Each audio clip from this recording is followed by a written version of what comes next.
அஸ்ஸலாமு அலைக்கும். கூலான ஒரு ஈவினிங் மினி vlog பார்க்கலாமா? சுட சுட நல்ல ஃப்ராத்தியா நரசூஸ் காஃபியோட தின் crust பிட்ஸா சிக்கன்லாம் டாப்பிங் போட்டு சூப்பராக பண்ணலாமா? சிக்கன் பிட்ஸா பண்ணுறதுக்கு instant east, salt, sugar, warm வாட்டரில் பட்டர் சேர்த்துட்டு மைதா சேர்த்து நல்லா மிக்ஸ் பண்ணிக்கோங்க.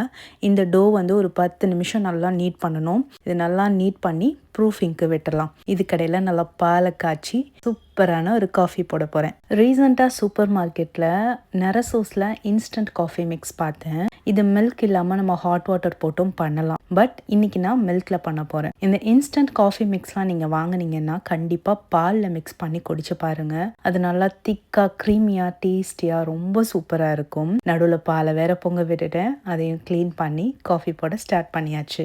காஃபி ஷாப்பில் கிடைக்கிற மாதிரியே ஃப்ராத்தியான காஃபி வீட்லேயே பண்ணுறதுக்கு எக்ஸ்பென்சிவான காஃபி மெஷின்ஸ் தான் வாங்கணும்னு இல்லை. இந்த மாதிரி ஃப்ராத்தர் வச்சே பண்ணலாம். இந்த ஃப்ராத்தர் நான் ஹோம் சென்டரில் தான் வாங்கியிருந்தேன். நீங்கள் அமேசானில் செக் பண்ணிங்கன்னா ஸ்டீலில் கூட கிடைக்கும் இந்த ஃப்ராத்தர். ட்ரை பண்ணி பாருங்கள். கடைசி ட்ராப் வரையும் உட்காந்து நிறுத்தி நிதானமாக காஃபியை என்ஜாய் பண்ணியாச்சு. இப்போது பிட்ஸா பண்ணுறதுக்கு திருப்பி கிச்சனுக்கு வந்துட்டேன். ஸோ பிட்ஸா டோ நல்லாவே ப்ரூஃப் ஆகி வந்திருந்தது. ஸோ இது அழகாக சப்பாத்தி மாதிரி தின்னாக தேய்ச்சாச்சு. இப்போது சைடில் ஃபுல்லாக சீஸ் வச்சு நான் அப்படியே ஃபோல்ட் பண்ண போகிறேன். நான் பண்ணுற மாதிரியே பண்ணுங்கள். அப்போ வந்து சீஸ் வந்து சைடில் ஃபுல்லாக நம்ம சாப்பிடும் போது நல்லா மெல்ட் ஆகி வரும். நான் இன்றைக்கி பிட்ஸா சாஸ் ரெடிமேட் தான் யூஸ் பண்ணியிருக்கிறேன். நீங்கள் வீட்லேயே கூட பண்ணலாம். மேலே கொஞ்சம் சீஸ் போட்டாச்சு.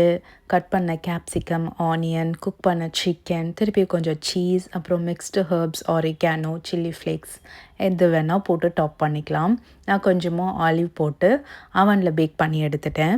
ஸோ டாப்பிக் நம்ம இஷ்டம் தான். நமக்கு என்னென்ன பிடிக்கும் என்னென்ன பிடிக்காதுன்னு பார்த்து அதுக்கேற்ற மாதிரி ஆட் பண்ணவும் செய்யலாம், இல்லை ஸ்கிப் பண்ணவும் செய்யலாம். பிட்ஸா டோ பிசைகிறதுல தான் மேட்ரே இருக்குது. அதனால நம்ம சாஃப்டாக பிசைஞ்சோம் அப்படின்னா ரொம்பவே சூப்பராக வரும். ஒரு 18 மினிட்ஸில் சூப்பராக ரெடி ஆகிடுச்சு. என்னோடய அவனில் 18 to 19 மினிட்ஸில் ரெடி ஆகிடும்.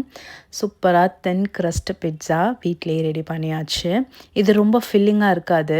நார்மலாக பிட்ஸா நம்ம சாப்பிட்டோம் அப்படின்னா அப்படியே வயிறு வந்து டம்ப் பண்ணிடும். வேறு எதுவுமே நம்ம சாப்பிட மாட்டோம். டின்னர் அப்படியே கம்ப்ளீட் பண்ணிடுவோம். பட் இது வந்து அப்படி கிடையாது. சப்பாத்தி சாப்பிட்ட ஃபீல் தான் இருக்கும். ரொம்ப நல்லாயிருக்கும். தின் crust பிட்ஸா வந்து நல்லா கிறிஸ்பியாக சூப்பராக வந்திருந்தது. சைடில் அந்த சீஸ் பாருங்கள், அவ்வளோ டெம்ப்டாக இருந்துச்சு. பிட்ஸா டோ பண்ணுறதுக்கான இன்க்ரீடியன்ட்ஸ், மெஷர்மெண்ட் எல்லாமே கீழே கொடுக்குறேன். செக் பண்ணி பாருங்கள். இந்த ரெசிபியை கண்டிப்பாக சேவ் பண்ணி வச்சுட்டு உங்கள் ஃப்ரெண்ட்ஸ் அண்ட் ஃபேமிலி கூட ஷேர் பண்ணுங்கள். நெக்ஸ்ட்டு இன்ட்ரெஸ்டிங்கான ரெசிபியோட மீட் பண்ணுறேன்.